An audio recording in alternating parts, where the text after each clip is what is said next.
পরিচয় করিয়ে দিচ্ছি ডক্টর জাকির নায়েকের সাথে, ইসলামিক রিসার্চ ফাউন্ডেশনের যিনি প্রেসিডেন্ট।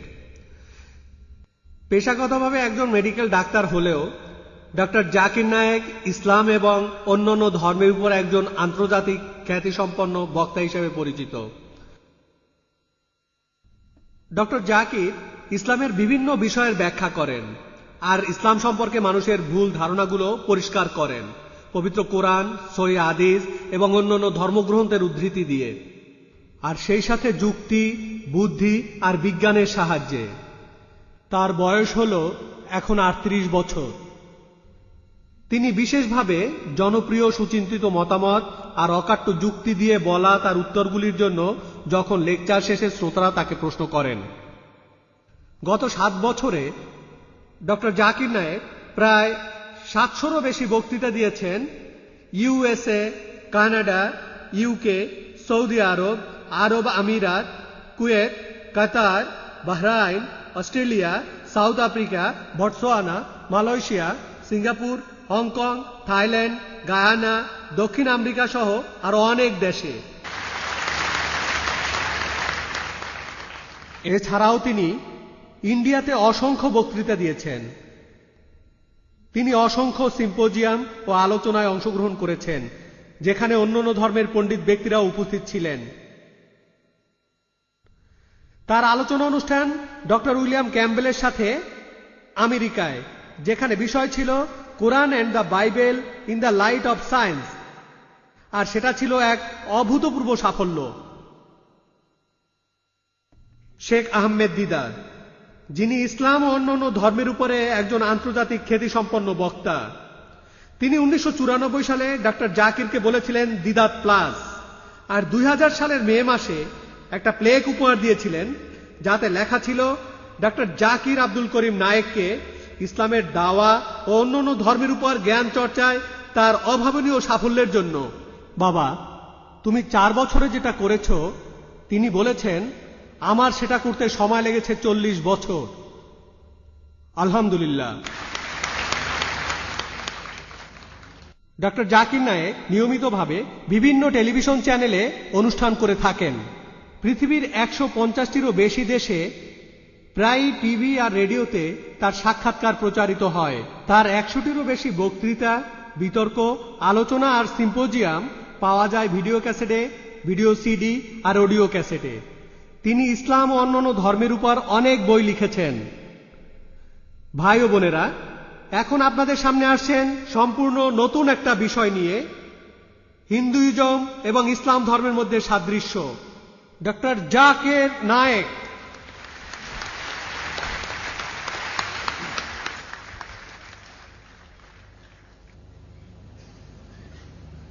আলহামদুলিল্লাহ, ওয়াসসালাতু ওয়াসসালাম আলা রাসূলিল্লাহ ওয়া আলা আলিহি ওয়া সাহবিহি আজমাইন, আম্মা বাদ।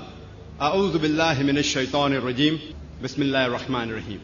কুল ইয়া আহলাল কিতাব তাআলু ইলা কালিমাতিন সাওয়াইন বাইনানা ওয়া বাইনাকুম আল্লা না'বুদা ইল্লাল্লাহ ওয়া লা নুশরিকা বিহি শাইয়্যান ওয়া লা ইয়াত্তাখিযা বা'দুনা বা'দান আরবাবান মিন দুনিল্লাহ ফাইন তাওয়াল্লাউ ফাকুলু আশহাদু বিআন্না মুসলিমুন। রাব্বি ইশরাহ লি সাদরি ওয়া ইয়াসসির লি আমরি ওয়াহলুল উকদাতাম মিন লিসানি ইয়াফকাহু কাওলি। শ্রদ্ধেয় ভাই আব্দুর রহিম গ্রিন, ভাই জাকির আহমদ, ভাই আশরাফ মোহাম্মদী, আমার শ্রদ্ধেয় গুরুজনেরা এবং আমার ভাই ও বোনেরা, আমি আপনাদের সবাইকে স্বাগত জানাই ইসলামিক নিয়মে। আসসালামু আলাইকুম ওয়া রাহমাতুল্লাহি ওয়া বারাকাতুহু। আল্লাহ সুবহানাহু ওয়া তাআলার দয়া, শান্তি আর অনুগ্রহ আপনাদের সবার উপর বর্ষিত হোক। আজকের এই সন্ধ্যার আলোচনার বিষয় হচ্ছে সাদৃশ্য দেখা হিন্দু ধর্ম এবং ইসলামের মধ্যে। আমি আমার লেকচার শুরু করেছিলাম পবিত্র কোরআনের একটি আয়াতের উদ্ধৃতি দিয়ে। সূরা আল ইমরানের 64 নম্বর আয়াতে উল্লেখ করা আছে, বলা হয়েছে, কুল, হে অনুসারীরা আসমানি কিতাবের, তাআলু ইলা কালিমাতিন সাওয়াইন বাইনানা ওয়া বাইনাকুম, এসো সেই কথায় যাহা তোমাদের এবং আমাদের মধ্যে এক। প্রথম সাদৃশ্য কি? আল্লাহ না'বুদা ইল্লাল্লাহ, আমরা আল্লাহ ব্যতীত কাহার ইবাদত করি না। ওয়া লা নুশরিকা বিহি শাইয়্যান, আমরা কোনো কিছুকে তাহার শরীক করি না। ولا يتخذ بعضنا بعضا أربابا من دون الله আল্লাহ ব্যতীত আমরা কেহ কাহাকেও রব হিসেবে গ্রহণ করি না। فإن تولوا যদি তাহারা মুখ ফিরাইয়া লয়, فقولوا اشهدوا তোমরা সাক্ষী থাকো بأننا مسلمون। অবশ্যই আমরা মুসলিম, আল্লাহ সুবহানাহু ওয়া তাআলার কাছে আমাদের নিজেদের ইচ্ছাকে সমর্পণ করি। পবিত্র কোরআনের এই আয়াতে যদিও বিশেষভাবে বলা হয়েছে আহলে কিতাব অর্থাৎ ইহুদি আর খ্রিস্টানেরা, তবে সাধারণভাবে এটা দিয়ে বিভিন্ন গোত্রের মানুষকে বোঝানো যায়। আর আমার মতে পবিত্র কোরআনের এই আয়াত হচ্ছে মূল চাবিকাঠি অন্যান্য ধর্মের লোকের কাছে সত্যের বাণী পৌঁছে দেওয়ার, হোক তাদের বিশ্বাসের ভিত্তি এক বা আলাদা। আল্লাহ বলেছেন, تعالوا إلى كلمة سواء بيننا وبينكم এসো সেই কথায় যাহা তোমাদের এবং আমাদের মধ্যে এক। প্রথম সাদৃশ্য কি? ألا نعبد إلا الله আমরা আল্লাহ ছাড়া কাহারও ইবাদত করি না, ولا نشرك به شيئا। আমরা কোনো কিছুকে তাহার শরীক করি না। যদি আপনি কোন ধর্ম সম্পর্কে জানতে চান, এটা ঠিক হবে না। যদি আপনি ধর্মটা বুঝতে চান, সেই ধর্মের অনুসারীরা কোন রীতি পালন করছে সেটা দেখে। কারণ প্রায় দেখা যায় যে অনুসারীরা নিজেরাই সচেতন না তাদের নিজেদের ধর্ম আর ধর্মগ্রন্থ সম্পর্কে। কাজেই সবচেয়ে ভালো হবে আর সবচেয়ে সঠিক উপায় কোন ধর্মকে জানার জন্য সেই ধর্মের মূল গ্রন্থ, মূল উৎস, ধর্মগ্রন্থ বোঝার চেষ্টা করা। আপনি যদি হিন্দু ধর্ম সম্পর্কে জানতে চান, আপনাকে পড়তে হবে মূল উৎস, মূল পবিত্র ধর্মগ্রন্থগুলি হিন্দু ধর্মের। আর সবচেয়ে পবিত্র ধর্মগ্রন্থ হিন্দু ধর্মের হল বেদ। বেদের পরে রয়েছে উপনিষদ, তারপর ইতিহাস, রামায়ণ, মহাভারত, ভগবদ গীতা, তারপর পুরাণ যেমন মনুসংহিতা। আর তাই আমরা যদি বেদ আর অন্যান্য হিন্দু ধর্মগ্রন্থগুলি পড়ি, আমরা হিন্দু ধর্মকে বুঝতে পারবো পুরোপুরি সঠিকভাবে। যদি আমরা জানতে চাই ইসলাম সম্পর্কে, সেক্ষেত্রে আমাদের পড়তে হবে ইসলামের পবিত্র ধর্মগ্রন্থ অর্থাৎ পবিত্র কোরআন, যেটা হলো সর্বশেষ আর চূড়ান্ত আসমানি কিতাব, আল্লাহ সুবহানাহু ওয়া তাআলার সর্বশক্তিমান স্রষ্টার। নাজিল হয়েছিল সর্বশেষ নবী হযরত মুহাম্মদ সাল্লাল্লাহু আলাইহি সাল্লামের উপর। আর আমরা যদি কোরআন শরীফ বুঝতে চাই, ইসলামের সাহায্যকারী গ্রন্থ হলো আমাদের নবীর সুন্নাহ, নবীজির সহিহ হাদিস, যে কথা বলে গিয়েছেন সর্বশেষ ও চূড়ান্ত নবী হযরত মুহাম্মদ সাল্লাল্লাহু আলাইহি সাল্লাম। তাই আমরা যদি ইসলাম সম্পর্কে জানতে চাই, আমাদের পড়তে হবে পবিত্র কোরআন আর সহিহ হাদিস নবী মুহাম্মদ সাল্লাল্লাহু আলাইহি সাল্লামের। হিন্দুইজম আর ইসলামের মধ্যে সাদৃশ্যগুলো আলোচনা করার আগে আসুন অর্থ বোঝার চেষ্টা করি হিন্দু ও ইসলাম শব্দ দুটোর। হিন্দু শব্দটার একটা ভৌগোলিক বিশেষত্ব রয়েছে। শব্দটা দিয়ে বোঝায় সেই মানুষদের যারা সিন্ধু নদের পাশে থাকে, অথবা সেই মানুষগুলি যাদের দেশের পাশ দিয়ে বয়ে গেছে সিন্ধু নদ। আর ঐতিহাসিকরা বলেন যে এই হিন্দু শব্দটা প্রথম ব্যবহার করেছিল পার্সিয়ানরা, যারা ইন্ডিয়াতে এসেছিল হিমালয়ের উত্তর পশ্চিম দিক থেকে। আর ঐতিহাসিকরা আরো বলেন যে এই শব্দটা প্রথম ব্যবহার করেছিল আরবরা ইন্ডিয়ানদের বোঝাতে। আর encyclopedia of religion and ethics 6 number খণ্ড রেফারেন্স 699 বলা হয়েছে যে মুসলমানেরা ইন্ডিয়া শাসনের আগে হিন্দু কোনো সাহিত্যকর্মে অথবা হিন্দু কোনো ধর্মগ্রন্থে হিন্দু শব্দটা কোথাও উল্লেখ করা হয়নি। আর পণ্ডিত জওহরলাল নেহরুর মতে, তিনি তার বইতে লিখেছেন দ্য ডিসকভারি অফ ইন্ডিয়া, পৃষ্ঠা 74 এবং 75, তিনি বলেছেন যে হিন্দু শব্দটার প্রথম ব্যবহার পাওয়া যায় যে উৎস থেকে, সেটা ব্যবহার হয়েছিল 800 সালে, যার অর্থ তান্ত্রিক। সেটা ছিল 800 সাল। তার মানে একেবারে প্রথমবার যখন হিন্দু শব্দটা ব্যবহার হয় সেটা ছিল 800 খ্রিস্টাব্দ, যার অর্থ তান্ত্রিক। আর এটা ব্যবহার করা হয়েছিল একদল মানুষকে বোঝানোর জন্য। এই শব্দটা কখনোই ধর্মীয় কিছু বোঝাতে ব্যবহার হয়নি। হিন্দু শব্দটার ব্যবহার ধর্মীয় কোনো কিছু বোঝাতে অনেক পরে শুরু হয়েছিল পণ্ডিত জওহরলাল নেহরুর মতে। হিন্দুইজম শব্দটা এসেছে হিন্দু থেকে, আর শব্দটা প্রথম ব্যবহার করেছিলেন একজন ইংরেজ ব্রিটিশরা 19 শতকে। এটা বলে বোঝাতো ইন্ডিয়ার মানুষের মধ্যে প্রচলিত ধর্মবিশ্বাস আর রীতিনীতিকে।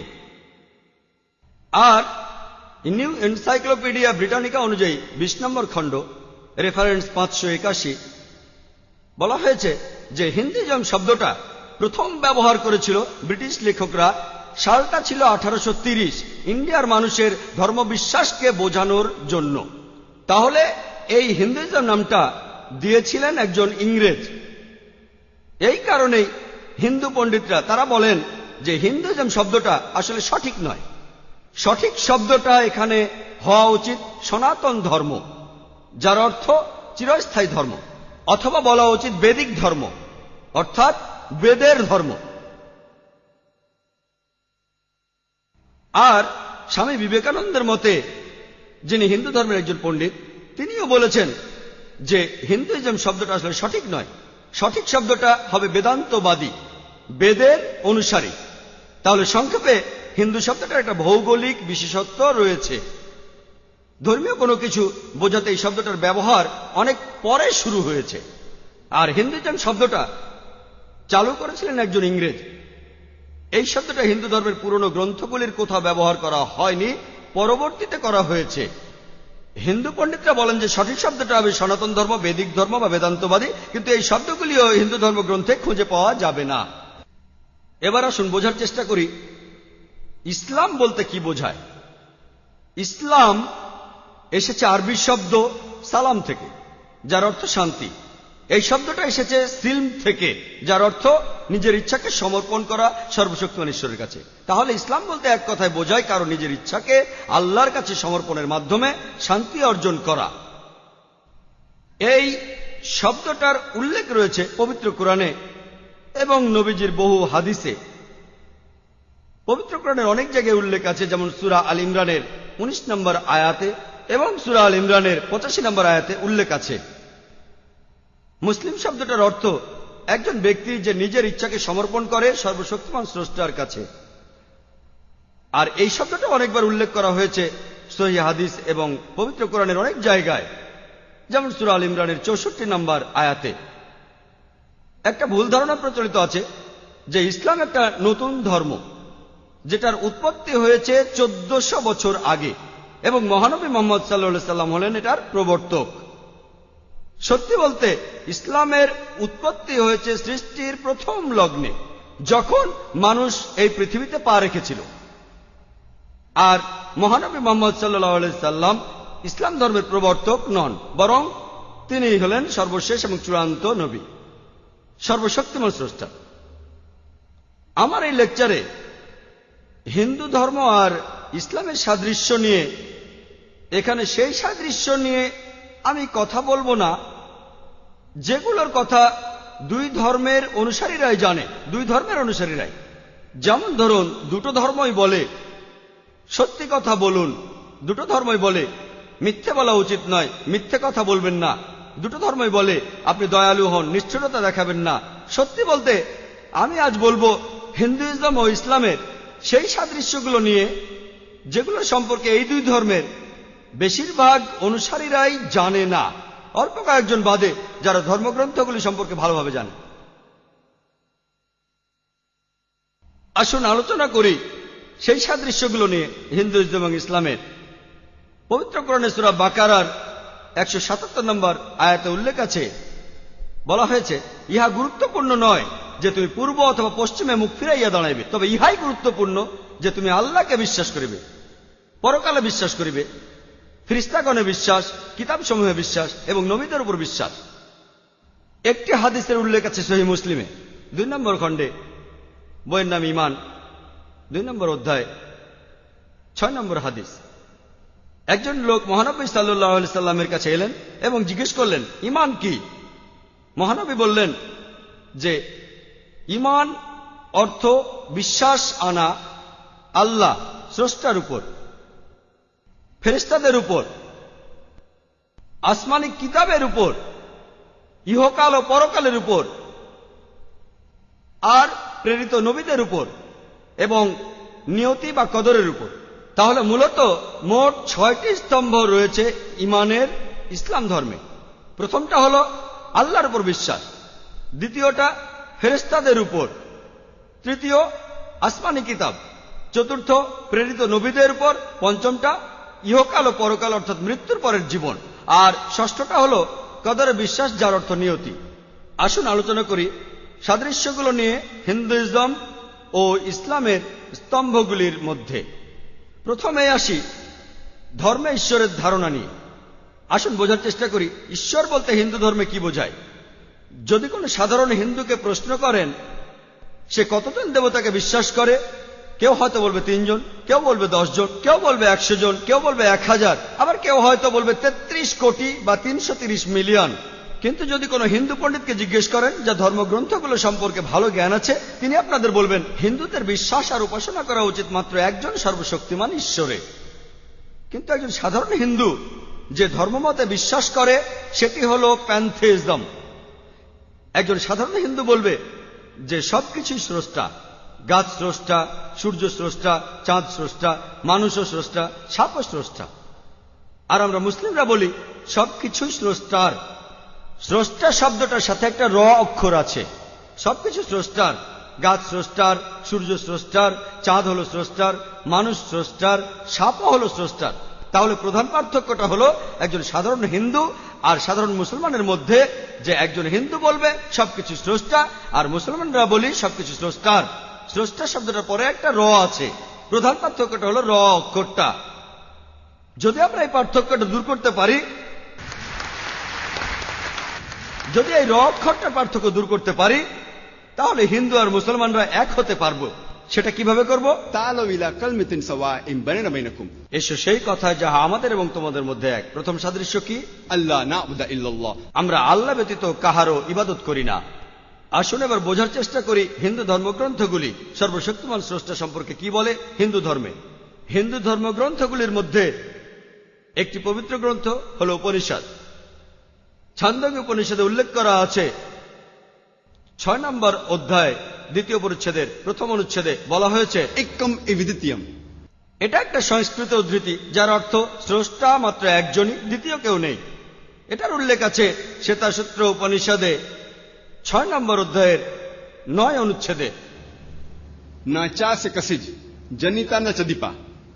তার কোনো প্রভু নেই, তার কোনো মালিক নেই।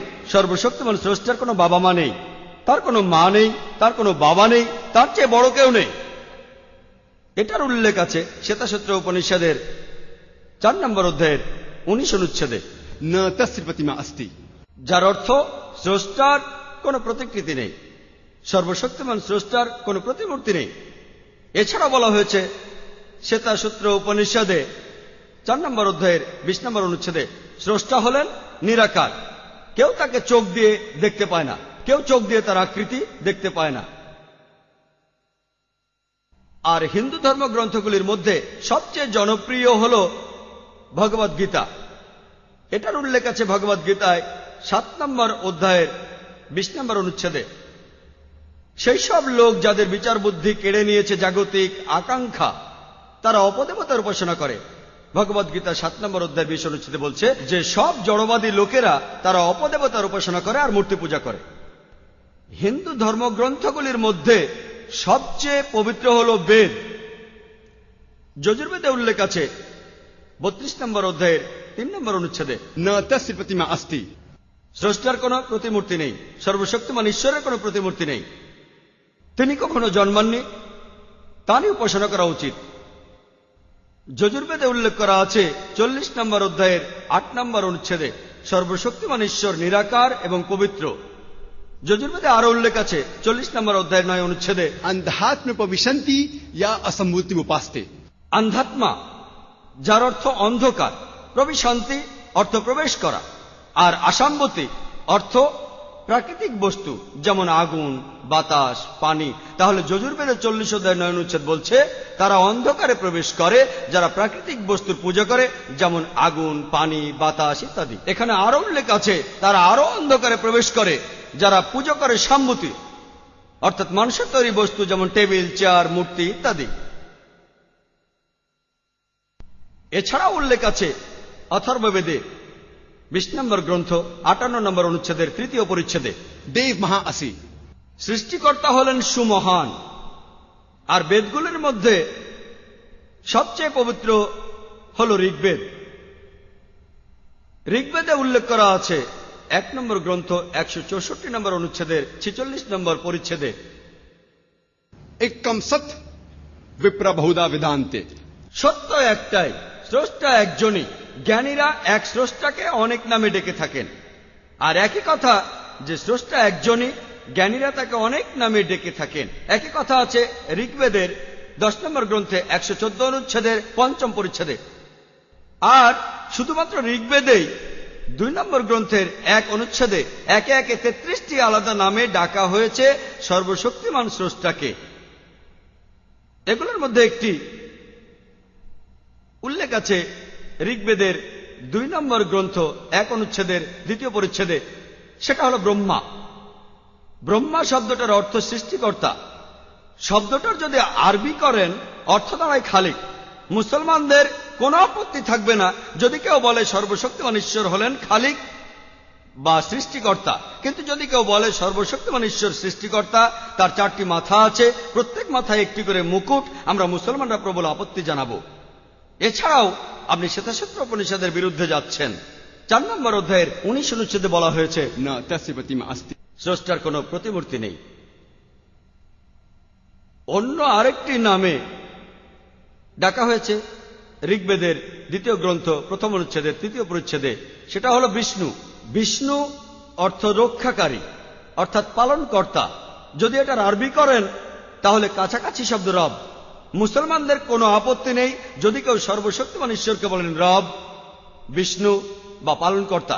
কিন্তু যদি কেউ বলে বিষ্ণু হলেন সেই ঈশ্বর যিনি বসে আছেন সাপকে আসন বানিয়ে, সমুদ্রের নিচে ভ্রমণ করেন, আকাশে উড়ে বেড়ান গরুর নামে এক পাখির পিঠে চড়ে, তার 4টি হাত, এক ডান হাতে রয়েছে চক্র, এক বাম হাতে রয়েছে শাঁখ, আমরা মুসলমানরা তাতে প্রবল আপত্তি জানাবো। এছাড়াও আপনি যজুর্বেদের বিরুদ্ধে যাচ্ছেন। 32 নম্বর অধ্যায়ের 3 অনুচ্ছেদে বলা হয়েছে न तस्य प्रतिमा अस्ति। স্রষ্টার কোনো প্রতিমূর্তি নেই, সর্বশক্তিমান স্রষ্টার কোনো প্রতিমূর্তি নেই।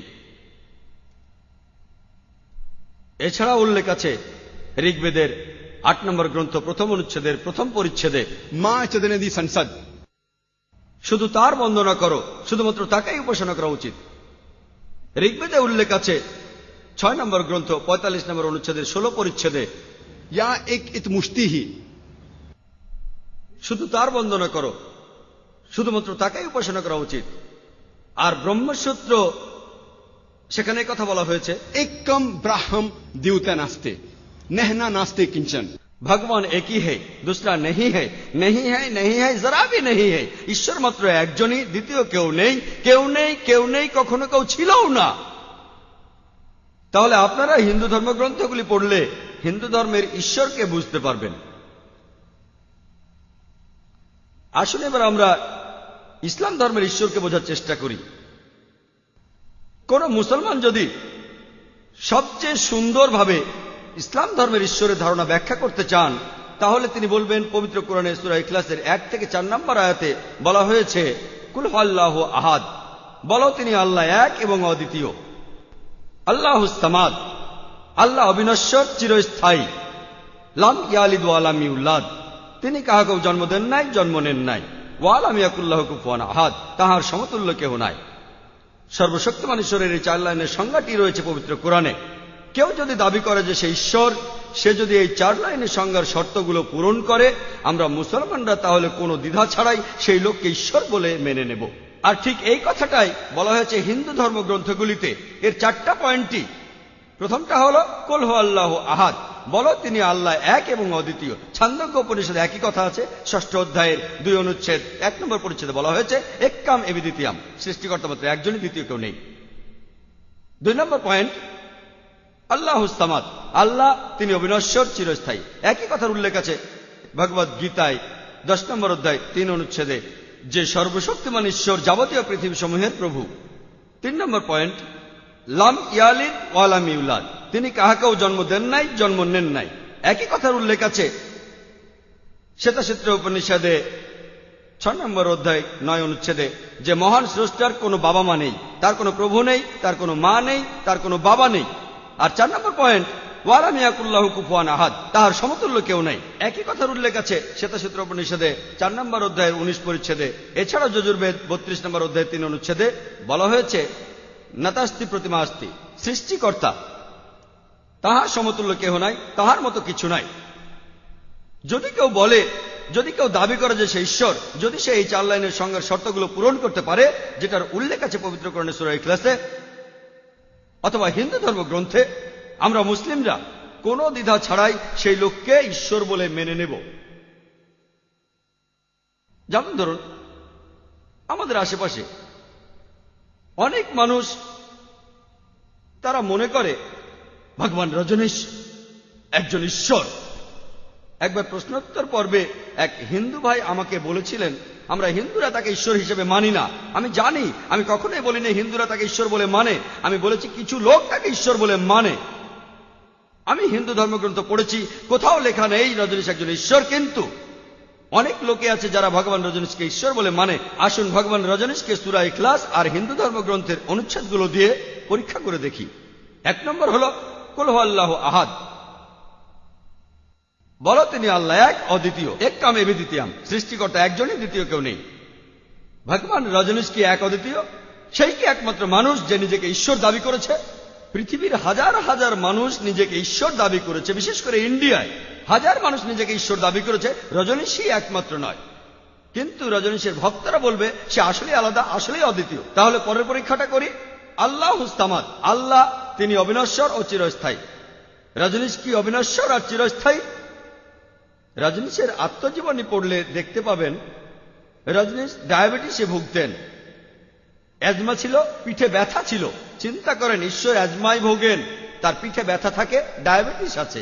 3 নম্বর পয়েন্ট লাম ইয়ালিদ ওয়ালাম ইউলাদ, তিনি কাউকে জন্ম দেননি, জন্ম নেননি। আমরা জানি যে রজনীশ মধ্যপ্রদেশে জন্মেছিলেন, তার বাবা ছিল, মাও ছিল। 1981 সালে তিনি আমেরিকায় যান। সেখানে অরিগন প্রদেশে তিনি তার নিজের শহর বানান, যার নাম রজনীশপুরম। তার হাজার হাজার ভক্ত সেখানে তৈরি হয়। পরবর্তীতে আমেরিকার সরকার তাকে অ্যারেস্ট করে, তারপর তাকে জেলখানায় আটকে রাখে। রজনীশ বলেন যে আমেরিকার সরকার জেলখানার ভেতরে তাকে স্লো পয়জনিং করেছিল। চিন্তা করেন, সর্বশক্তিমান ঈশ্বরকে স্লো পয়জনিং করা হয়। আর 1985 সালে আমেরিকার সরকার আমেরিকা থেকে তাকে বের করে দেয়। রজনীশ ইন্ডিয়ায় ফিরে আসেন। তারপর তিনি পুনা শহরে তার নিজের আশ্রম বানান, যেটাকে বর্তমানে বলা হয় দি ওশো কমিউন। আর আপনি যদি ওশো কমিউনে যান, তার সমাধিস্তম্ভের উপর লেখা আছে ভগবান রজনীশ, ওশো রজনীশ কখনো জন্মাননি, কখনো মরেননি, তবে পৃথিবীতে ভ্রমণ করেছেন 11 ডিসেম্বর 1931 সাল থেকে 19 জানুয়ারি 1990 সাল পর্যন্ত। কখনো জন্মাননি, কখনো মরেননি, তবে পৃথিবী ভ্রমণ করেছেন 11 ডিসেম্বর 1931 সাল থেকে 19 জানুয়ারি 1990 সাল পর্যন্ত। তার সমাধির উপর কথা লিখতে ভুলে গেছে যে পৃথিবীর 21টা দেশ তাকে ভিসা দিতে কোনোভাবেই রাজি হয়নি। চিন্তা করেন, মহান ঈশ্বর পৃথিবীতে আসলেন, পৃথিবী ভ্রমণ করলেন, আর বিভিন্ন দেশে যেতে তার ভিসার প্রয়োজন হয়। তখন গ্রিসের আর্চ বিশপ বলেছিলেন, যদি রজনীশকে এই দেশ থেকে বের করে দেওয়া না হয়, তাহলে আমরা তার ঘর পুড়িয়ে দেব, তার শিষ্যদের ঘরে পোড়াবো। আর একদম শেষ পয়েন্ট, ওয়ালাম ইয়াকুল্লাহু কুফুয়ান আহাদ, তাহার সমতুল্য কেহ নাই। পরীক্ষাটা এতই কঠিন যে সত্যিকারের ঈশ্বর ছাড়া অন্য কেউ এই পরীক্ষায় পাশ করতে পারবে না। যখনই ঈশ্বরকে পৃথিবীর কোনো কিছুর সাথে তুলনা করবেন, সেটা হলো ঈশ্বর নয়। আমরা জানি যে রজনীশের সাদা দাড়ি ছিল, তার 2টো চোখ, একটা নাক, একটা মাথা, 2টো হাত, অন্য সব মানুষের মতোই। যখন ঈশ্বরকে পৃথিবীর কোনো কিছুর সাথে তুলনা করবেন, সেটা হলো ঈশ্বর নয়। ওয়ালাম ইয়াকুল্লাহু কুফুয়ান আহাদ। যেমন ধরেন,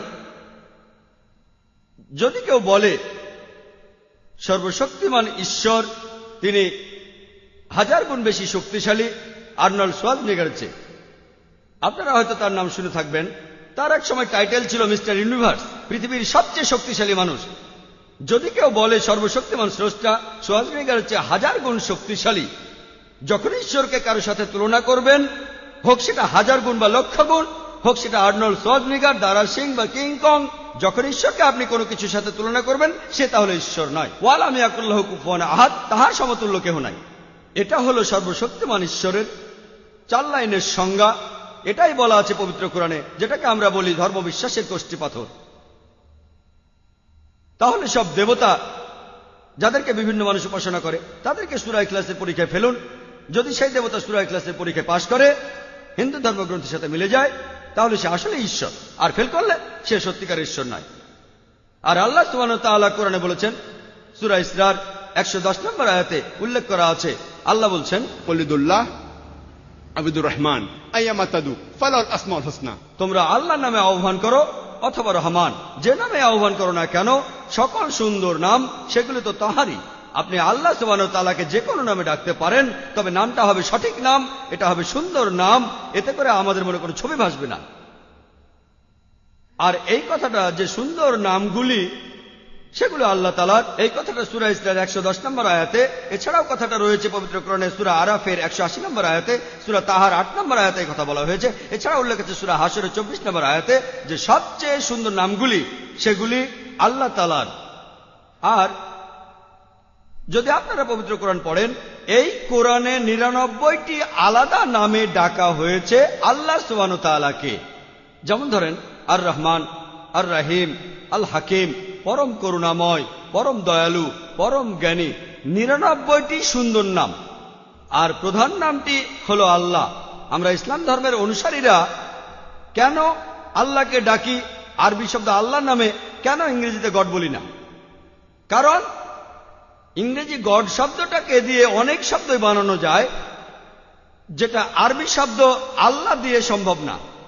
যেমন ধরুন, যদি গডের পরে এস অক্ষরটা যোগ করেন তাহলে হবে গডস, গডের বহুবচন। আল্লাহর কোনো বহুবচন নেই। কুল হু আল্লাহু আহাদ, বলো তিনি আল্লাহ এক এবং অদ্বিতীয়। যদি আপনারা গডের পরে DESS বসান, সেটা হবে গডেস, অর্থাৎ মহিলা গড। পুরুষ আল্লাহ বা মহিলা আল্লাহ বলে কিছু নেই ইসলামে। আল্লাহ সুবহানাহু ওয়া তাআলা এক, অদ্বিতীয়, তাহার কোনো লিঙ্গ নেই। যদি গডের পরে ফাদার শব্দটা বসান তাহলে হবে গড ফাদার, সে আমার গড ফাদার। আল্লাহ ফাদার বা আল্লাহ আব্বা বলে কিছু নেই ইসলামে। যদি গডের পরে মাদার বসান তাহলে হবে গড মাদার। আল্লাহ মাদার বা আল্লাহ আম্মি বলে কিছু নেই ইসলামে। যদি গডের পরে তিন শব্দটা বসান তাহলে হবে তিন গড, অর্থাৎ নকল গড। তিন আল্লাহ বলে কিছু নেই ইসলামে। আর এই কারণে আমরা মুসলমানরা ঈশ্বরকে আল্লাহ বলে ডাকি, আরবিতে আল্লাহ বলে ডাকি, ইংরেজিতে গড বলে ডাকি না। কিন্তু কোন মুসলিম যখন অমুসলিম কারোর সাথে কথা বলে, সেই লোক হয়তো ইসলামের আল্লাহ সুবহানাহু ওয়া তাআলা সম্পর্কে কিছু জানে না, তাকে বোঝানোর জন্য আরবিতে আল্লাহ সুবহানাহু ওয়া তাআলা না বলে যদি গড বলা হয়, আমি যেমন আজকের লেকচারে বলছি, এতে কোনো আপত্তি নেই। কিন্তু সবাইকে মনে করিয়ে দেই যে ইংরেজি গড শব্দটা আরবি শব্দ আল্লাহর সঠিক অনুবাদ নয়। আর এই আল্লাহ শব্দটা পৃথিবীর বেশিরভাগ প্রধান ধর্মগ্রন্থেই উল্লেখ করা হয়েছে, এমনকি হিন্দু ধর্মগ্রন্থে উল্লেখ আছে। যদি ঋগ্বেদ পড়েন 2 নম্বর গ্রন্থ 1 নম্বর অনুচ্ছেদের 11 পরিচ্ছেদে সর্বশক্তিমান ঈশ্বরের একটি বৈশিষ্ট্যের কথা আছে। ঋগ্বেদের 2 নম্বর গ্রন্থ 1 অনুচ্ছেদের 11 পরিচ্ছেদে, সেটা হলো আল্লাহ। আর যদি সংস্কৃত ডিকশনারি পড়েন, হিন্দু ডিকশনারি, বলা হয়েছে আল্লাহ সৃষ্টিকর্তার একটি নাম। এছাড়াও আরো আছে, সৃষ্টিকর্তাকে বলা হয়েছে আল্লাহ। ঋগ্বেদে 3 নম্বর গ্রন্থে 30 অনুচ্ছেদের 10 পরিচ্ছেদে, এছাড়াও ঋগ্বেদে 9 নম্বর গ্রন্থ 67 অনুচ্ছেদের 30 পরিচ্ছেদে সৃষ্টিকর্তাকে বলা হয়েছে আল্লাহ। আসুন এবার ইসলামের দ্বিতীয় স্তম্ভ নিয়ে আলোচনা করি, সেটা হলো ফেরেশতাগণ। হিন্দুইজমে ফেরেশতার মতো কিছু নেই, তবে হিন্দুইজমে কিছু অতি মানবীয় ব্যক্তি আছেন যারা এমন কিছু করতে পারেন যেগুলো সাধারণ মানুষ পারে না। ইসলাম অনুযায়ী ফেরেশতাদের সৃষ্টি করেছেন আল্লাহ সুবহানাহু ওয়া তাআলা আলো থেকে। তারা সব সময় আল্লাহ সুবহানাহু ওয়া তাআলার আদেশ পালন করে, তাদের নিজের ইচ্ছায় পরিচালিত হয় না। আর ফেরেশতাদের তৈরি করা হয়েছে বিশেষ কিছু উদ্দেশ্যে, বিশেষ কাজের জন্য। যেমন প্রধান ফেরেশতা জিবরাইল, তার কাজ হলো আল্লাহ সুবহানাহু ওয়া তাআলার আসমানি কিতাবগুলো বিভিন্ন নবীদের কাছে পৌঁছে দেয়া। তৃতীয় স্তম্ভ হলো আসমানি কিতাব। প্রথমে বলবো হিন্দুইজমের ধর্মগ্রন্থগুলো নিয়ে। হিন্দুইজমের পবিত্র সব ধর্মগ্রন্থগুলিকে ভাগ করা যায় প্রধানত 2 ভাগে। একটা হলো শ্রুতি, অন্যটা স্মৃতি। শ্রুতি অর্থ সেটা যা বোঝা গেছে, যা শোনা গেছে, যা স্পষ্ট হয়েছে, প্রকাশিত হয়েছে। আর এই শ্রুতিগুলোকে বলা হয়ে থাকে ঈশ্বরের বাণী। এই কথাগুলো একেবারে স্বর্গীয়। এখানে দুটো ভাগ রয়েছে, বেদ আর উপনিষদ। বেদ শব্দটা এসেছে সংস্কৃত শব্দ ভিদ থেকে, যার অর্থ জ্ঞান। আর বেদ অর্থ সবচেয়ে শ্রেষ্ঠ জ্ঞান। আবার বেদ 4 প্রকারের আছে, ঋগ্বেদ, যজুর্বেদ, সামবেদ আর অথর্ববেদ। সঠিক কবে এই বেদগুলো মানুষের কাছে এসেছে সেটা জানা যায় না। ঠিক কবে বেদ এসেছে সেটা জানা যায় না, পণ্ডিতরাও একমত না। স্বামী দয়ানন্দ সরস্বতীর মতামত অনুযায়ী, যিনি আর্য সমাজের প্রতিষ্ঠাতা, তিনি বলেছেন যে এই বেদগুলো পৃথিবীতে এসেছে 131 কোটি বছরের আগে। তবে বেশিরভাগ পণ্ডিতরাই, আর হিন্দু পণ্ডিতদেরও বেশিরভাগই, তারা বলেন বেদ আনুমানিকভাবে 4000 বছরের পুরনো। ঠিক কার কাছে বেদ প্রথম এসেছিল সেটাও আমরা জানি না। কোন দেশে প্রথম বেদ এসেছিল সেটাও আমরা জানি না। কোন ঋষি প্রথম এটা লিখেছিল বা কার উপর নাজিল হয়েছিল সেটাও জানি না। এসব কিছু ব্যাপারে একমত না হলেও হিন্দুরা বিশ্বাস করে যে এই বেদ ঈশ্বরের বাণী, আর এটাই সবচেয়ে পবিত্র সব হিন্দু ধর্মগ্রন্থের মধ্যে। এরপরে গুরুত্বপূর্ণ হল উপনিষদ। প্রায় 200রও বেশি উপনিষদ রয়েছে। ইন্ডিয়ানরা বলে উপনিষদের সংখ্যা 108টি। আর এগুলোর মধ্যে প্রধান হল, কেউ বলে 8টি, কেউ বলে 12টি। আর রাধাকৃষ্ণন 18টি উপনিষদকে বলেছেন প্রধান উপনিষদ। তার বইতেও লিখেছেন। আর অন্য ধরনের পবিত্র গ্রন্থগুলো, এগুলো হলো স্মৃতি। স্মৃতি অর্থ যেটা স্মরণ করা যায়, অর্থাৎ মেমোরি। আর স্মৃতি, এগুলো শ্রুতির চাইতে কিছুটা কম পবিত্র। এই স্মৃতিগুলো ঈশ্বরের কাছ থেকে আসেনি, এগুলো মহান স্রষ্টার বাণী নয়, এগুলো লিখেছেন মানুষরাই। এখানে লেখা আছে বিভিন্ন নিয়ম কানুন, যে একজন মানুষ কিভাবে জীবন ধারণ করবে, এগুলোকে বলা হয় ধর্মশাস্ত্র। স্মৃতিগুলোর মধ্যে রয়েছে ইতিহাস। সেই অসাধারণ মহাকাব্য দুটির কথা বেশিরভাগ ইন্ডিয়ানই জানেন। একটা হলো রামায়ণ, যেটাতে শ্রীরামচন্দ্রের গল্প রয়েছে, এটাও বেশিরভাগ ইন্ডিয়ানই জানেন। অন্যটা হলো মহাভারত, যেখানে গল্পটা হচ্ছে সিংহাসন নিয়ে জ্ঞাতি ভাইদের মধ্যে যুদ্ধ, অর্থাৎ পাণ্ডব আর কৌরব। এছাড়াও এখানে শ্রীকৃষ্ণের গল্প বলা হয়েছে। আর আমাদের বেশিরভাগ ইন্ডিয়ানরা এই মহাভারত পড়েছেন। ধর্মগ্রন্থগুলির মধ্যে সবচেয়ে জনপ্রিয় হল ভগবদ গীতা। ভগবদ গীতা হল মহাভারতের একটি অংশ। এতে 18টি অধ্যায় আছে। এগুলো হলো ভীষ্ম পর্বের একটি অংশ। 25 নম্বর অধ্যায় থেকে 42 অধ্যায়, মহাভারতের 18টি অধ্যায় আছে। এখানে শ্রীকৃষ্ণ কিছু উপদেশ দিয়েছেন অর্জুনকে যুদ্ধের ময়দান। অন্য পবিত্র গ্রন্থ হল পুরানা। পুরানা অর্থ প্রাচীন, হিন্দিতে বলি পুরানা হ্যায়, পুরানা প্রাচীন, তাহলে পুরানা অর্থ প্রাচীন। এগুলো খুবই জনপ্রিয়। আর মহর্ষি ব্যাসদেব, তিনি পুরানার 18টি অধ্যায় লিখেছেন। এখানে ঈশ্বর আর দেবতাদের নিয়ে গল্প রয়েছে, কিভাবে বিশ্বজগৎ সৃষ্টি হয়েছে সে কথাও বলা হয়েছে। পুরাণাগুলির মধ্যে প্রধান একটা হল ভবিষ্য পুরাণা, ভবিষ্যতের কথা বলা হয়েছে। এছাড়াও অনেক ধর্মগ্রন্থ রয়েছে, যেমন মনুস্মৃতি, মনুরাইন। এছাড়াও অনেক ধর্মগ্রন্থ, তবে সবগুলোর মধ্যে সবচেয়ে পবিত্র হিন্দু ধর্মগ্রন্থ সেটা হলো বেদ। যদি কোনো কথা বেদের সাথে না মেলে তাহলে বেদকেই মানতে হবে, বেদ সবচেয়ে উপরে। আসুন এবার ইসলামের গ্রন্থগুলো নিয়ে আলোচনা করি। আল্লাহ পবিত্র কোরআনে বলছেন, সূরা রাদের 38 নম্বর আয়াতে উল্লেখ করা হয়েছে, আল্লাহ বলছেন, ওয়ালিকুল্লি আজলিন কিতাব, প্রত্যেক যুগেই আমি কিতাব নাজিল করিয়াছি।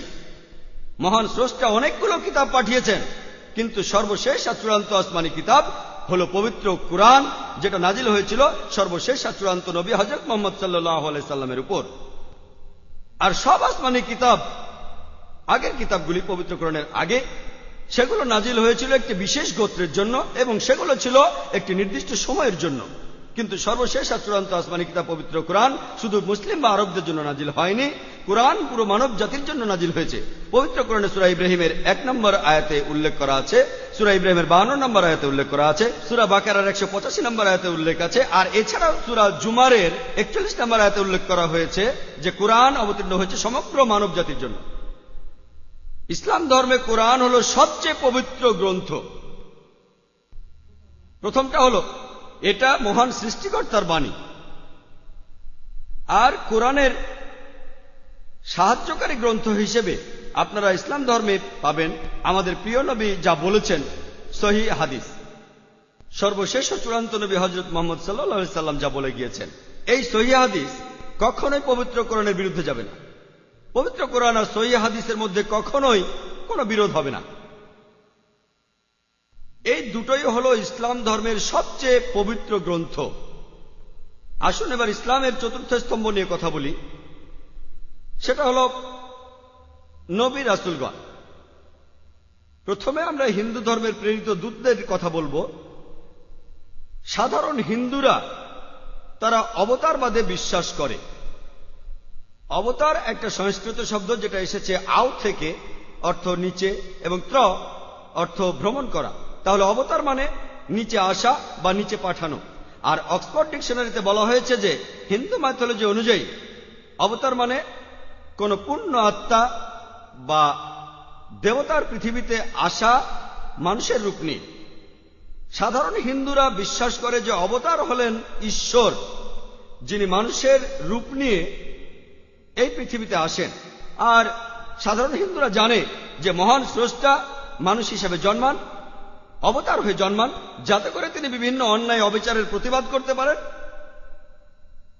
আর তার ধর্মকে তিনি রক্ষা করতে পারেন। এই পৃথিবীতে তিনি মানুষ হিসেবে নিচে এসেছেন মানুষের বিভিন্ন আইন প্রতিষ্ঠার জন্য, কি করবে আর করবে না এই নির্দেশ দেওয়ার জন্য। এই ধারণা তারা পেয়েছে আসলে ভগবত গীতার একটি অনুচ্ছেদ থেকে। 4 নম্বর অধ্যায় 7 ও 8 অনুচ্ছেদে আছে, यदा यदा हि धर्मस्य ग्लानिर्भवति भारत अभ्युत्थानं धर्मस्य तदात्मान सज्जयमेहम्। এই অনুচ্ছেদটা খুবই কমন, আর এটা দেখানো হয় মহাভারত সিরিয়াল টিভিতে শুরুর আগে। এর অর্থ যখনই কোথাও ন্যায়পরায়ণতার অবক্ষয় হবে এই ভারতে এবং অন্যায় অবিচার বৃদ্ধি পাবে, আমি তখনই উপস্থিত হব। 8 নম্বর অনুচ্ছেদে আছে, ভালোকে রক্ষা করতে এবং মন্দকে ধ্বংস করতে, ন্যায়পরায়ণতাকে প্রতিষ্ঠা করতে আমি তখনই উপস্থিত হব। প্রত্যেক যুগে আমি আসি, संभवामि युगे युगे। প্রত্যেক যুগেই আমি উপস্থিত হই। এই অবতারদের ধারণা এটা আরো বলা আছে ভগবত পুরাণায় 9 নম্বর খণ্ড 24 অধ্যায় 56 অনুচ্ছেদে বলা হচ্ছে, যখনই পৃথিবী অন্যায় আর অবিচারে ভরে যাবে, পুরো পৃথিবী পাপে পরিপূর্ণ হবে, তখনই আমি নেমে আসব। মহান স্রষ্টা তখনই নেমে আসবেন। এই অবতারবাদের ধারণা মহান স্রষ্টা মানুষের রূপ নিয়ে আসছেন। সব সাধারণ হিন্দুই এই কথাটা বিশ্বাস করেন। এই কথাগুলো বেদের কোথাও আপনারা খুঁজে পাবেন না। অবতারের কথা বেদের কোনো জায়গাতেই উল্লেখ করা নেই। আর বেদই হল হিন্দু ধর্মগ্রন্থের মধ্যে সবচেয়ে পবিত্র। আর হিন্দু পণ্ডিতরা এখানে বলেন, অনেক হিন্দু পণ্ডিত বলেন যারা বেদান্তবাদী, বেদের কথাগুলোকে বিশ্বাস করেন, তারা বলেন এই সংস্কৃত শব্দ অবতার এটা আসলে মহান স্রষ্টার প্রেরিত কেউ, সৃষ্টিকর্তা পাঠিয়েছেন। এটা নিয়ে স্বয়ং সৃষ্টিকর্তাকে বোঝানো হচ্ছে না। এটা হতে পারে যে মহান স্রষ্টা কোনো মানুষকে পাঠিয়েছেন। তাহলে এইসব পণ্ডিতরা বলেন আমাদের কোনো আপত্তি নেই যে মহান স্রষ্টা পৃথিবীতে কোনো মানুষকে পাঠিয়েছেন। আপনারা যদি বেদ পড়েন, সেখানে অনেক ঋষির কথা বলা হয়েছে যাদেরকে সৃষ্টিকর্তা পৃথিবীতে পাঠিয়েছেন মানুষকে পথ দেখানোর জন্য। আসুন এবার ইসলাম ধর্মে প্রেরিত দূতের ধারণা দেখি। আল্লাহ পবিত্র কোরআনে বলেছেন, সূরা ফাতিরের 24 নম্বর আয়াতে উল্লেখ করা হয়েছে, وإن من أمة إلا خلا فيها نذير। এমন কোন সম্প্রদায় বা গোত্র নাই যাহাদের নিকট পূর্ব কোন সতর্ককারী প্রেরিত হয় নাই। পবিত্র কোরআনে সূরা রাদের 7 নম্বর আয়াতে বলা হয়েছে, ولكل قوم هاد। প্রত্যেক সম্প্রদায়ের নিকট আমি সতর্ককারী পাঠাইয়াছি। পৃথিবীতে এ পর্যন্ত অনেক নবী রাসূল এসেছেন, কিন্তু সর্বশেষ আর চূড়ান্ত নবী হলেন হযরত মুহাম্মদ সাল্লাল্লাহু আলাইহি সাল্লাম। আর পবিত্র কোরআনে সূরা আহজাবের 40 নম্বর আয়াতে বলা হয়েছে, মা কানা মুহাম্মাদুন আবা আহাদিম মির রিজালিকুম ওয়ালাকিন রাসূলুল্লাহ ওয়া খাতামুন নবিয়্যিন ওয়া কানা আল্লাহু বিকুল্লি শাইইন আলিমা। নবী মুহাম্মদ সাল্লাল্লাহু আলাইহি সাল্লাম তোমাদের মধ্যে কোনো পুরুষের পিতা নহেন, বরং তিনি রাসূল আল্লাহ সুবহানাহু ওয়া তাআলার, এবং তিনিই সর্বশেষ নবী, এবং আল্লাহ সর্বময় বিষয়ে সবকিছু সম্পর্কে জানেন। যেহেতু হযরত মুহাম্মদ সাল্লাল্লাহু আলাইহি সাল্লাম হলেন সর্বশেষ ও চূড়ান্ত নবী, আগের নবী রাসূলরা তারা এসেছিলেন শুধু তাদের সম্প্রদায়ের জন্য, আর সেই সব নবী রাসূলদের বিভিন্ন নির্দেশ সেগুলো ছিল নির্দিষ্ট একটা সময়ের জন্য। যেহেতু হযরত মুহাম্মদ সাল্লাল্লাহু আলাইহি সাল্লাম সর্বশেষ এবং চূড়ান্ত নবী, তিনি শুধুমাত্র মুসলমান আর আরবদের জন্য আসেননি। আল্লাহ পবিত্র কোরআনে বলেছেন, সূরা আম্বিয়ার 107 নম্বর আয়াতে উল্লেখ করা হয়েছে, ওয়ামা আরসালনাকা ইল্লা রাহমাতাল লিল আলামিন, যে আমি তো তোমাকে কেবল বিশ্বজগতের প্রতি রহমত রূপে প্রেরণ করিয়াছি, পৃথিবীর যাবতীয় জীবজন্তুর রহমত হিসেবে, পৃথিবীর সমস্ত মানব জাতির রহমত হিসেবে। আল্লাহ কোরআনে আরো বলছেন, সূরা সাবার 28 নম্বর আয়াতে উল্লেখ করা হয়েছে, ওয়ামা আরসালনাকা ইল্লা কাফাতাল লিন-নাস বাশীরা ওয়া নাযীরা, আমি তো তোমাকে পৃথিবীতে প্রেরণ করিয়াছি সমগ্র মানব জাতির জন্য, তাহাদের প্রতি সুসংবাদদাতা ও সতর্ককারী রূপে। কিন্তু অধিকাংশ মানুষই ইহা সম্পর্কে জানে না। মহানবী সাল্লাল্লাহু আলাইহি সাল্লাম বলেছেন, সহিহ বুখারীতে উল্লেখ করা আছে, 1 নম্বর খণ্ড আছে বুক অব সালাত, 56 নম্বর অধ্যায়, 429 নম্বর হাদিস। মহানবী বলেছেন যে আমার আগে পৃথিবীতে যত নবী রাসূল এসেছিলেন তারা এসেছিলেন শুধু তাদের সম্প্রদায়ের জন্য, তাদের জাতির জন্য। আমি পৃথিবীতে এসেছি সর্বশেষ এবং চূড়ান্ত নবী হিসেবে পুরো মানব জাতির জন্য। ইসলাম ধর্মে আমরা এটা বিশ্বাস করি না যে সর্বশক্তিমান ঈশ্বর এই পৃথিবীতে মানুষ হিসেবে আসেন। এই বিশ্বাসটা যে স্রষ্টা পৃথিবীতে মানুষ হয়ে আসেন, এটাকে বলা হয় অ্যানথ্রোপোমরফিজম। অনেক ধর্মই এই মতবাদে বিশ্বাস করে যে সৃষ্টিকর্তা তিনি মানুষ হয়ে আসেন। এর পক্ষে তারা যুক্তিও দেয়। তারা যেটা বলে যে মহান স্রষ্টা খুবই পবিত্র, তিনি একেবারে বিশুদ্ধ, তিনি আসলে মানুষের বিভিন্ন সমস্যাগুলো বুঝে উঠতে পারেন না। মানুষ যখন ব্যথা পায় তার কেমন লাগে, মানুষ সমস্যায় পড়লে তার কেমন লাগে, মানুষ বিপদে পড়লে তার কেমন লাগে। তাই এ কারণে সৃষ্টিকর্তা মানুষ হিসেবে জন্মান, আর তিনি বিভিন্ন নিয়ম কানুনগুলো ঠিক করে দেন, এটা করো না, ওটা করো না। মনে হতে পারে যুক্তিটা বেশ সুন্দর, মহান সৃষ্টিকর্তা এত পবিত্র, এত বিশুদ্ধ, তিনি মানুষের বিভিন্ন রকম সমস্যাগুলো বুঝতে পারেন না, সেজন্য সেগুলো বোঝার জন্য তিনি মানুষ হয়ে জন্মান। আমি একটা সহজ প্রশ্ন করি, যে ধরেন আমি একটা ভিসিআর তৈরি করলাম, একটা ভিডিও ক্যাসেট রেকর্ডার। এখন এই ভিসিআর এর জন্য কোনটা ভালো আর কোনটা খারাপ সেটা জানতে আমাকে কি ভিসিআর হতে হবে? আমি যদি কোনো ভিসিআর তৈরি করি, যেহেতু আমিই তৈরি করেছি, আমি সৃষ্টি করেছি, এখন এটার জন্য কোনটা ভালো আর কোনটা খারাপ সেটা জানতে আমাকে ভিসিআর হতে হবে না। আমি কি করব? আমি একটা ইনস্ট্রাকশন ম্যানুয়াল লিখব। যদি আপনি ভিডিও ক্যাসেট চালাতে চান, ক্যাসেটটা ভেতরে ঢোকান, তারপর প্লে বাটনে চাপ দেন। যদি বন্ধ করতে চান, স্টপ বাটনে চাপ দেন। যদি ফাস্ট ফরওয়ার্ড চালাতে চান, এফএফ বাটনে চাপ দেন। উপর থেকে নিচে ফেলবেন না, এটা নষ্ট হয়ে যাবে। এটাকে পানিতে ফেলবেন না, নষ্ট হয়ে যাবে। আমি একটা ইনস্ট্রাকশন ম্যানুয়াল লিখব। ভিসিআর এর জন্য কোনটা ভালো আর কোনটা খারাপ সেটা জানতে আমি ভিসিআর হব না, যদি আমি ভিসিআরটা তৈরি করে থাকি। একইভাবে মহান ঈশ্বর, তিনিই মানুষ জাতির সৃষ্টিকর্তা। মানুষের জন্য কোনটা ভালো আর কোনটা খারাপ সেটা জানার জন্য তাকে মানুষ হতে হবে না। তিনি কি করবেন? তিনি মানুষ জাতির মধ্যে একজনকে ঠিক করবেন, যাদের সাথে তিনি যোগাযোগ করবেন উঁচু স্তরে। এদেরকে আমরা বলি প্রেরিত দূত। আর তিনি এই ইনস্ট্রাকশন ম্যানুয়াল দিয়ে মানুষ জাতিকে নির্দেশনা দেন। আর আল্লাহর সর্বশেষ আর চূড়ান্ত ইনস্ট্রাকশন ম্যানুয়াল হলো এই পবিত্র কোরআন। আমরা মানুষরা কি করব আর কি করব না সেটা ইনস্ট্রাকশন ম্যানুয়ালেই দেওয়া আছে, অর্থাৎ এই পবিত্র কোরআনে। তাহলে ইসলামের ধারণা আর বেদের ধারণা এখানে পুরোপুরিভাবে এক। সাধারণ হিন্দু বিশ্বাসের সাথে নাও মিলতে পারে যে মহান স্রষ্টা মানুষের রূপ নিয়ে পৃথিবীতে আসেন, কিন্তু বেদে কথা নেই যে সর্বশক্তিমান ঈশ্বর মানুষের রূপ নিয়ে আসেন পৃথিবীতে। এমন কথা আছে যে ঈশ্বর ঋষিদের পাঠিয়েছেন, অনেক লোককে পাঠিয়েছেন যারা ঈশ্বরের অনেক কাছের মানুষ, যাতে করে তারা মানুষ জাতিকে পথ দেখাতে পারে। আর হিন্দুইজমে অনেক ঋষির কথা বলা হয়েছে, বেদেই আছে প্রেরিত দূত। আসুন এবার দেখি সর্বশেষ নবী মুহাম্মদ সাল্লাল্লাহু আলাইহি সাল্লামকে নিয়ে হিন্দু ধর্মগ্রন্থে কি কথা লেখা হয়েছে। ভবিষ্য পুরাণায় উল্লেখ আছে 3 নম্বর পর্ব, 3 নম্বর খণ্ড, 3 অধ্যায়, 10 থেকে 27 নম্বর শ্লোক। বলা হয়েছে যে ম্লেচ্ছরা তারা আরবের ভূমিকে অপবিত্র করেছে, আর্য ধর্মকে সেখানে খুঁজে পাওয়া যায় না। এখানে কিছু শত্রু ছিল যারা অতীতে পরাজিত হয়েছে, কিন্তু এখন আরো শক্তিশালী শত্রু উপস্থিত হয়েছে। আমি একজন মানুষকে পাঠাবো যার নাম হবে মুহাম্মদ সাল্লাল্লাহু আলাইহি সাল্লাম। তিনি এই শত্রুদের ধ্বংস করবেন আর মানুষকে সুপথে পরিচালিত করবেন। হে ভোজ রাজা, তুমি কখনোই সেখানে যাবে না যেখানে পিশাচদের রাজত্ব, কারণ আমি আমার করুণা দিয়ে তোমাদের হৃদয়কে পবিত্র করব।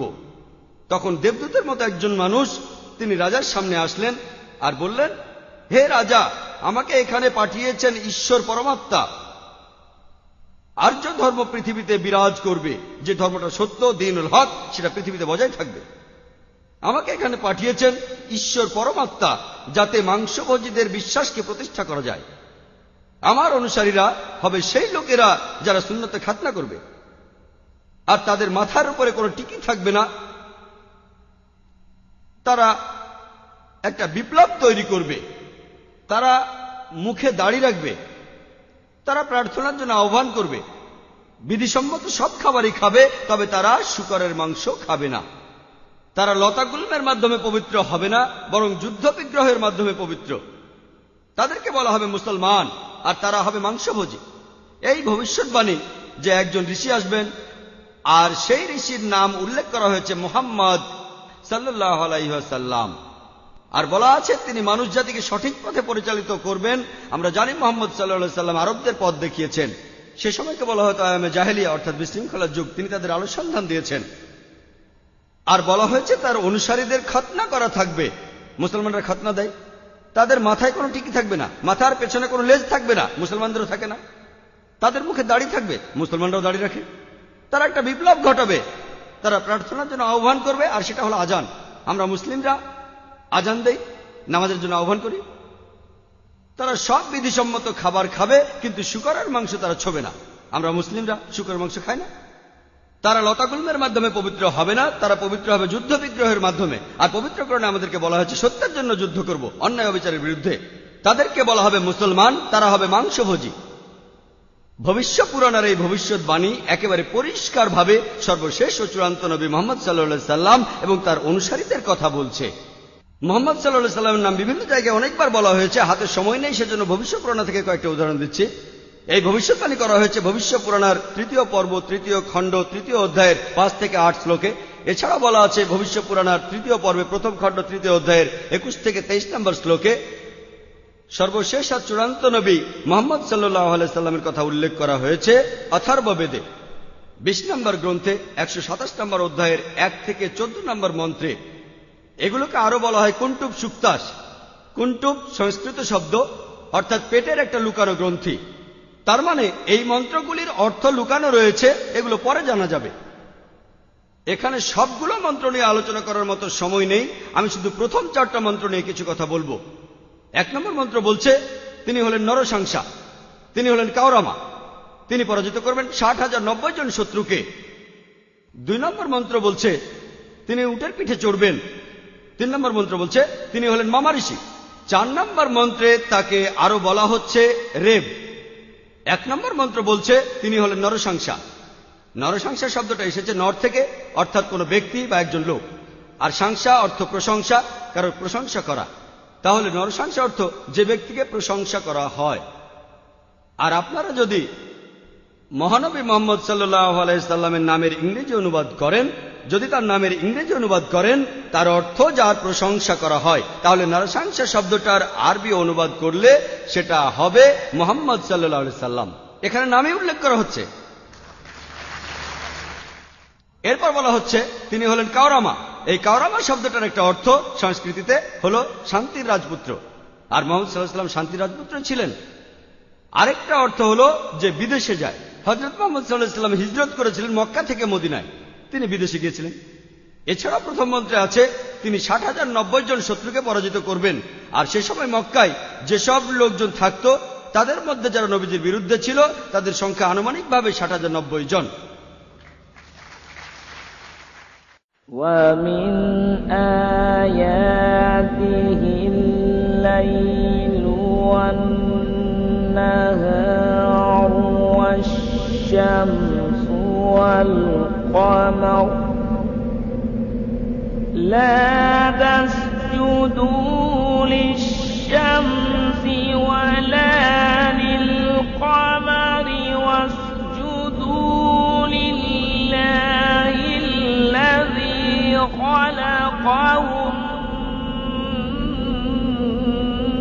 إن